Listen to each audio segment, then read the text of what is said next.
This makes total sense. That's a stupid reason, and that's totally an Inosuke reason that he'd be able to get through this nonsense. Welcome to the Normal Nerds podcast. It's time to talk Demon Slayer Mugen Train. I'm your host, Maxwell Cerusia. And I'm your host who really missed the spinning Beyblade sword style of our Demon Slayers, Davis Bates. Yes. Me and Davis, been waiting forever for this movie to come out. Oh, yes. Feels like all of eternity. The second it came out, we were right there getting ready to see it. Davis, start out talking about the long-awaited movie. This was a great movie. Demon Slayer Mugen Train. 100% recommend it. It's literally just a continuation of the show with a much bigger budget. It was so nice to see the trio again. Absolutely. I think that's the first thing I thought of the moment when the first scene popped up and Inosuke wants to fight the stupid train again. Dumbass. This show is so clever and smart how these two country bumpkins think a train is a monster. And then there's just Zenitsu. It's like, you idiots. I did really enjoy that. I really just miss the power this trio had as a group. Because they're all hilarious in their own right. They're not the best trio on the planet, but for a trio of dudes, they're the best trio on the planet, I think. All right. I'm not picking Jujutsu Kaisen or anything like that, which has a woman tossed into the trio. You don't have what's it called? It's co-ed trios for a group of three dudes. I consider. Yeah, I guess it's a quad. I consider Demon Slayer a quad because of NEZUKO. Greatest quad ever. Then how about that? Because NEZUKO is amazing as well. NEZUKO is amazing. But yeah, I miss these three. That is, and NEZUKO, I missed her too. But I missed these three, and I think this movie really highlighted the three of them perfectly. It really did, really perfectly. Because even Zenitsu, even if it was barely in it, yes, but that was totally what he would do. Oh yeah, it was barely in it, but I think they get on the train and the ticketer tickets them and they get in these dream sequences, and these dream sequences really highlighted all three of them perfectly. Like Tanjiro's dream sequence was heartbreaking. Yes. But Tanjiro's been through a lot too, yeah, so it makes sense. It was heartbreaking seeing him with his family. I do think this movie was trying to see how many times they can say Onichan or whatever in it, because his siblings say it 1 billion times. Oh my god, so much. But this movie just highlighted them all so perfectly, and that dream sequence is one of the reasons they highlighted they pulled the three characters apart and highlighted them perfectly on the level that they jump into their souls. Yes. And Tanjiro's soul is just Tanjiro, dude. It is so Tanjiro. Utterly ridiculous. I loved his soul. It was just this pure ocean of peace and warmth and serenity. And the kid that goes in there to kill his soul is like overwhelmed at first. Like, oh, this is so nice. But then, of course, Tanjiro's soul, wanting to help other people so much, makes guides to show the kid who wants to murder his soul directly to the spot where he can murder his soul. It's like, I get it, you're a freaking cinnamon roll, but like, holy crap, dude, you're really pushing the boundaries on this one.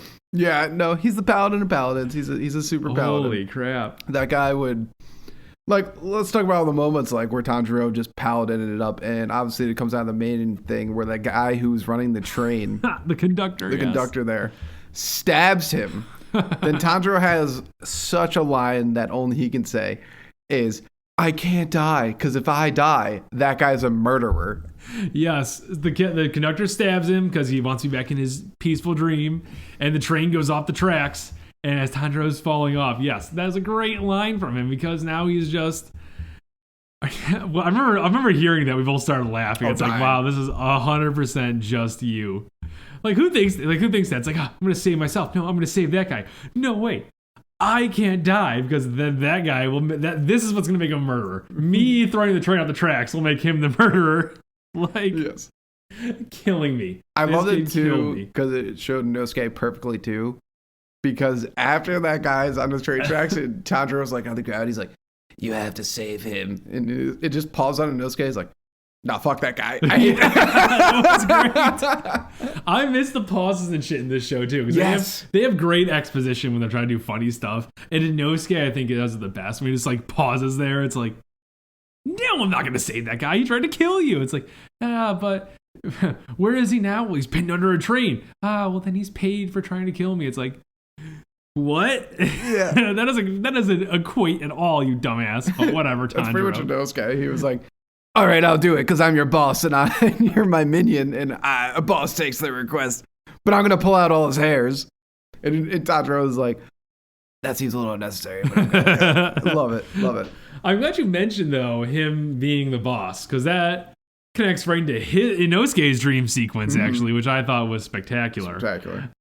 So Tanjiro and Rengoku have very serious dream sequences. Then there's Inosuke, who is being a dumbass animal like he is, running through a cave with his two other furry companions who take on the form of Tanjiro and Zenitsu and Nezuko. I love that they include her. Everyone includes her in the group now, too, which is great. Yes. I can just see this is like the cracked out version of his mind inside of like, oh, he's the boss of this group of animals and they're going to go fight this big monster in the cave, which is the train, by the way. The train is the ruler god of the land because the giant thing made of metal and he can't break his head off of it. Oh my God. I love that too. Kill I love me. to, we'll probably deep dive on all the fights, but I do love Enmu there becomes the train.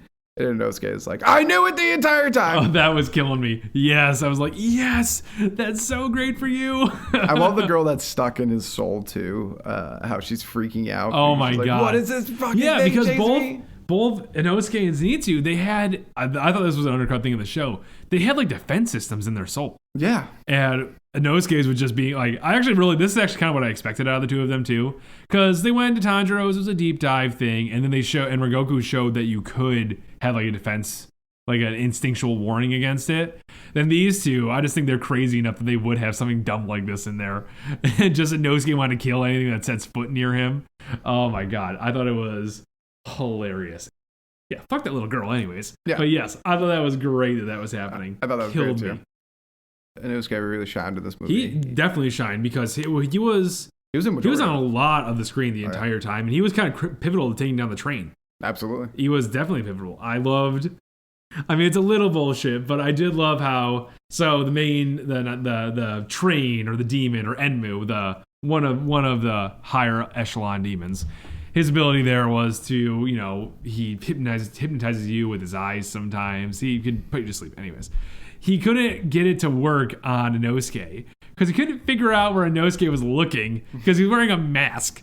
And it's like when they said that, it's like, this makes total sense. That's a stupid reason. And that's totally an Inosuke reason that he'd be able to get through this nonsense. It is an Inosuke reason. Because he's ripping through the eyes that are like, they're them. doing like area effects too. There's like snapping all over the place. Yeah, You it seems basically like, can't miss them. And somehow he's not getting affected. It's like, you know what? You're a solid character just for this. I love this. I did love that. Yeah, it was wild. And because Tanjiro definitely had trouble with the eyes and everything like that. Even though Tanjiro's an absolute badass. Yes. And one of my favorite scenes in the entire movie is how, like, he keeps putting Tanjiro to sleep, but he keeps going back because Tanjiro just keeps killing himself in the dream. And I thought that was so cool. That was badass great move on Tanjiro. And they even they played that out even better because it almost turned into a trap there. Yes. Which I thought was like, this movie's smart as shit. Yeah. That's awesome. And then Inosuke has to save him, and I'm like, this is amazing.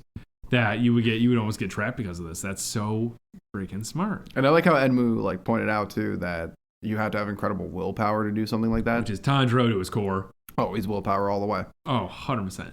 100% get Green Lantern ring. Oh my God. I'm trying to get us off topic now. Though Inosuke definitely shined in this movie. Zenitsu, his dream sequence was amazing. I think it was my favorite, actually. The second it came on screen and he's frolicking with Nezuko, I died laughing. Yeah, I immediately died laughing. I was like, this is 100% you. This is a perfect you. Zenitsu was killing me throughout the beginning of this movie anyways. Oh, absolutely. I definitely missed his, pussy ass nature that exists there. He kills me. But when he's on the train with Rengoku and Rengoku's like, yes, there's a demon on this train, and Zenitsu like puts it together, it's like, we're not going to where a demon is. There's a demon on this train. I should have been scared the entire time and it starts freaking out. killed me. But I loved his dream sequence because he's there with Nezuko and he uses his lightning breathing to run around in his own dream just to impress this girl. Oh, I love it. 100% killing me. There's no other dudes in sight. No Tanjiro, no Inosuke, nothing. He abandons the entire trio just for Nezuko because this man is such a womanizer. Such a womanizer. If you get women to talk to him. Oh, yeah, he would. Yeah. I just love how he thinks he's so badass in Dream too. However, his soul...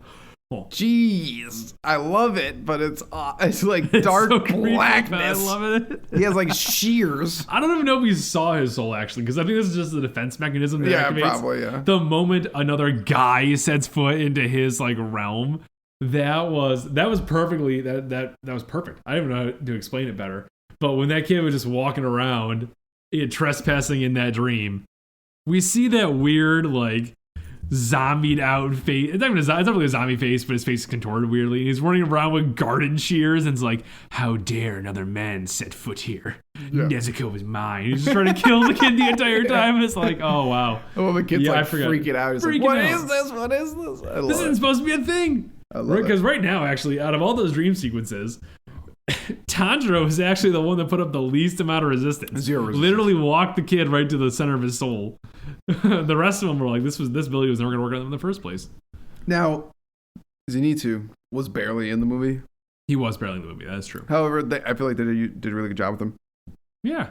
Obviously, we get to see his awesome thunder lightning power. Because he's asleep the entire time, and I loved it. I loved when they got put to sleep.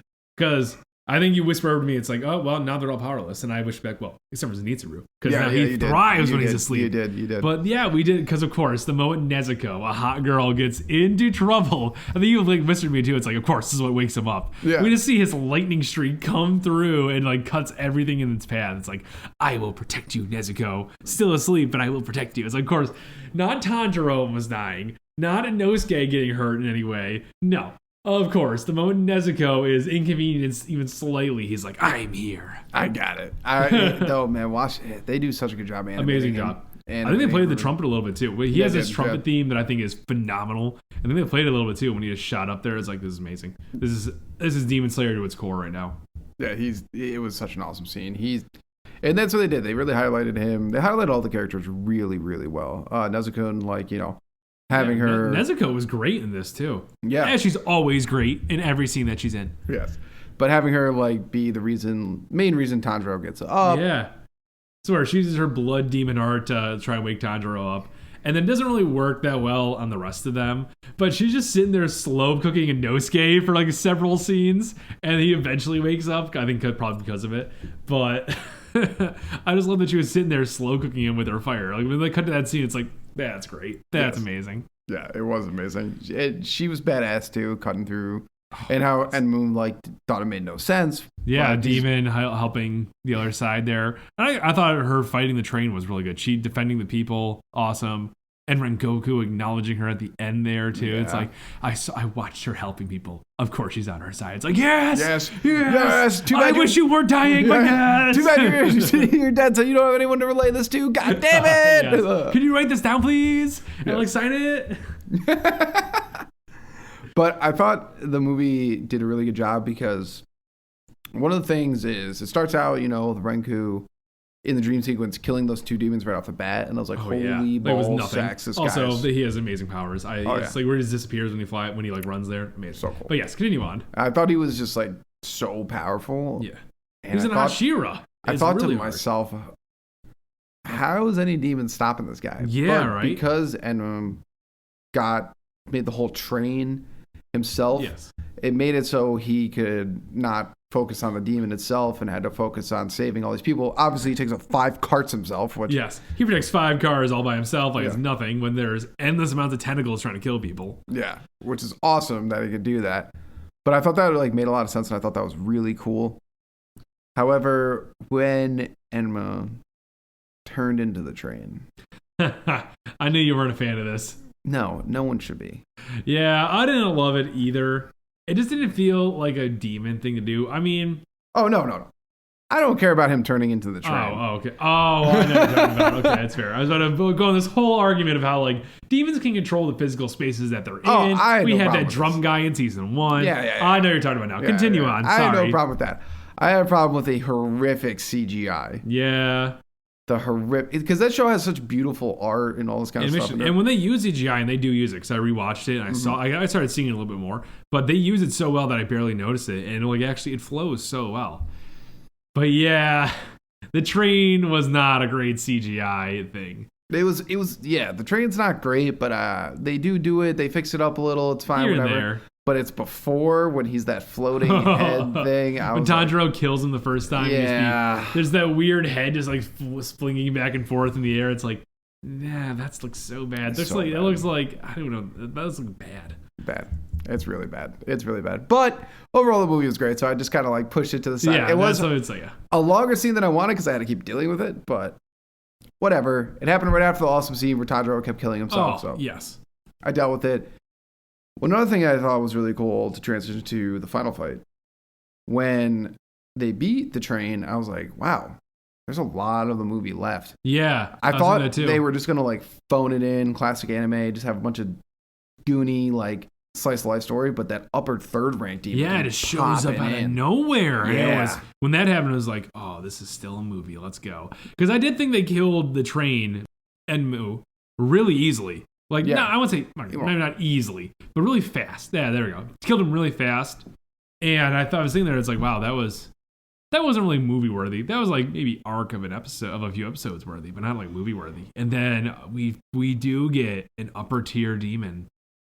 I think it was the upper 3, so that I forget how they rank in this show, but I think if you're called the upper 3, you're technically just your number 3 or something like that. I think so. It's really weird when they do it, but whatever. I liked how both of his eyes were like cut out like it was supposed to be, like where he has the number in his eyes, unlike everyone else who has like 1. Yeah.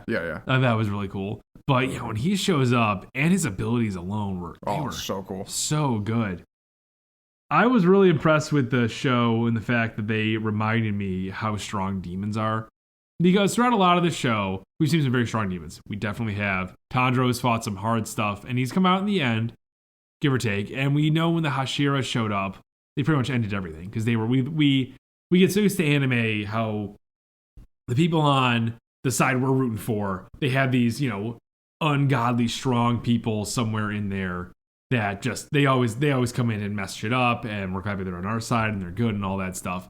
In this show, they have always stressed that the demons are stronger than humans, and I think they reinforced that so well with this whole fight sequence they did between Rengoku and Upper Echelon Demon. He really was insanely strong. Rengoku was insanely strong too, but it just goes to show that like demons are still stronger than humans, which is the core premise of like the Demon Slayer group and everything in the world. They recognize they got somehow defeat these things that are way stronger than them. Absolutely, because as we saw throughout like the entire movie, Rengoku was OP as balls. He messed it up every time he stepped on screen. OP as balls, and the fact that he lost, which I know like Tanjiro was like, he didn't lose because he was protecting everyone, blah, blah, blah. He lost, he died. He did die, yes. It showed how strong that demon is, that it honestly, until the end when Rengoku was holding him down so that like the sun was coming, he was owning that fight. The demon was absolutely owning that fight. He was totally in control there. And that's crazy, especially for Rengoku, who we thought, I mean, I based this off of nothing because obviously I didn't know anything about him. He was introduced kind of technically 2 episodes ago or something like that. The show made him out to look like he was going to be a dynamic character that we were going to know a lot about, and he was going to be the Hashira that we interacted with the most. Even with the movie trailer, we thought that because he was in it, and it was like, he's going to be a solid pillar of the show, and we're going to know about him. That is totally wrong. I was totally wrong with that. So they killed off a dynamic character, and I thought that was very, very different and cool of them. It's showing me that the show can kill off some of its more. It can not only does it kill off, it can misdirect me in good ways. Yeah. He was a great character. He was super fun. Oh, he was an amazing character. Delicious. And he was like, yeah. And when he's talking to Tanjiro about like his dad and asking all his questions, he's just like, he's looking forward and it's like, you see, my dad was very sickly. Oh, that's terrible.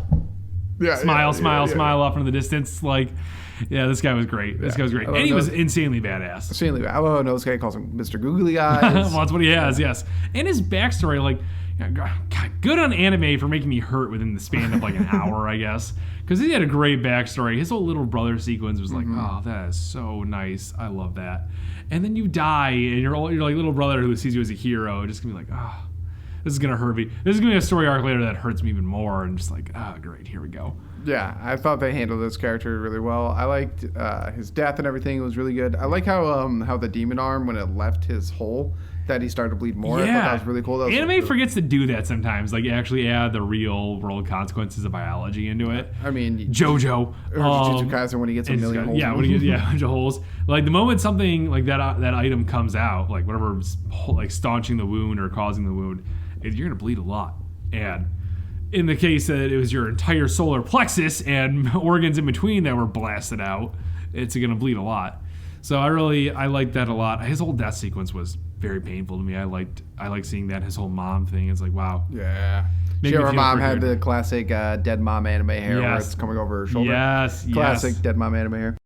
Overall, though, that fight was fucking sick. That was a great fight. That was an amazing fight. Yes. I loved everything that happened out. I liked how he made like a new move at the end. Rengoku, he called it. I like that you could add more attacks to each one of the techniques. Because we saw our water Hashira, who I can't remember his name is, but he's like Tanjiro's gonna be mentor one day, I'm sure. He made his own water breathing technique, like Form 11, and Rengoku made his own, called it Rengoku. So yeah. I loved everything about that. It was so great. And usually in anime, a fire user anything is pretty high tier, strong, gonna be around forever to be, one of the strongest. And he was insanely strong, and it was very powerful. But he's gone now, so it's very interesting to see who's gonna be like the next most powerful Hashira to step onto the field. Because when everyone was notified about his death, they were all super surprised. Yeah, even the ones that don't act surprised were super surprised. The crow flying away with his tear in its eye. Oh yeah, I did like the whole.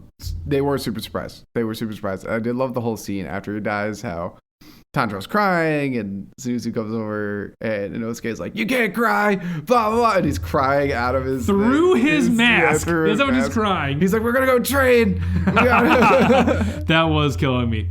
I know you didn't like this scene where it was like Tanjiro saying like, Rengoku was the real winner, all this stuff to the demon. I still thought that was a great scene. I thought that was like amazing when Tanjiro. I don't think it's a bad sorry. scene. You argued that he didn't really win. I know you disagree. I think the demon would have killed anyone there still. I don't know. That demon talked about how he was mainly there for... First of all, he was definitely there to kill Tanjiro. Yes, he was. But he talks about how, like, the entire time he's like talking about how he's there for just the fight. And he cares. He's that classic anime villain who's like, I'm really just here for a good old fight. Like, I would say, yes, I agree. He's like that. But I would say that the fact that Rengoku managed to stop him from killing even Tanjiro, total victory. Because he would have definitely killed Tanjiro at the very least. Okay, I guess. So, okay, yes. But just that entire sequence when Tanjiro throws, like, I love seeing Tanjiro get emotional, like, actually angry like that. And when he does the fire dance and throws his sword, sick. It hits the guy. I thought like, oh yeah, he's gonna get him. Then he keeps running. It's like, okay, this still makes sense because we need to fight this guy later on. He's insanely strong. But just Tanjiro yelling into the forest and the guy like reacting like it's like, what is he saying? Doesn't he realize I'm running from the sun? And it's like, you're still running though, so you lose. Yeah. I actually agree with that when he's like, I'm just running from the sun. I'm like, you're running because you got fucking held down and you could. He killed Rengoku, but Rengoku had him. Yeah, he had him good. He had him good. First off, and what insane amount of strength you need to hold a guy's entire arm in your body after he's punched through your solar plexus. Like, Jesus. Yes. That's like a godly amount of core work right there. Oh, absolutely. Well, I mean, that guy definitely has it. Especially since you get your core punched out. So it means every part of your core is just utter power. Yeah. Overall, we did talk about how we when we left the movie theater, we were talking about how we think this seemed like a arc of a season put into one movie, which is cool. I thought that was really cool. It did definitely seem like that, which I'm hoping these anime canon movies don't become a trend. I got a bad feeling they're going to be. Yeah, because this was so popular. Yes, it was so popular. We waited way too long for this. So I get it. You go by countries, whatever. Japan, go us next. Yeah. Like, come on. Please give us a movie right after you get one for once. way too I'm long. dying to see these things. Overall, what would you rate it? Oh, this movie? I'd give it a 9 or a 10, honestly. Well, you got to pick one. Well, or you can in do that case, 0.5s. well, in that case, points, whatever. In that case, it's a 10. All right, I'm definitely not saying a 10 because that's insane. But it's a 10. I'm going to give it 8.4. I guess it's a fair thing. I can get past the CGI in this movie more than you can a little bit. There's that one bad scene. Overall, I think it's great. Even with the CGI in it. Yeah. But I loved the characters, and I think they just captured all of them perfectly. And seeing the inside of their souls on the top of that just was like, oh, you really know how to make your characters. And that fight, and they upended once again, they broke anime rules by killing off one of like the dynamic characters really early before we got to know him. Yeah, no, I think it is very good. I'm getting 8.4 only because I don't think it's the best anime movie. So I don't want to say it's best anime movie. I'm only going to give 10s to perfect anime movies. Yeah, that's a fair point. You know what? I would say this is damn near close to perfect, so I'll give it a 10. All right, well, he's a little more generous than me. Yeah, fair enough.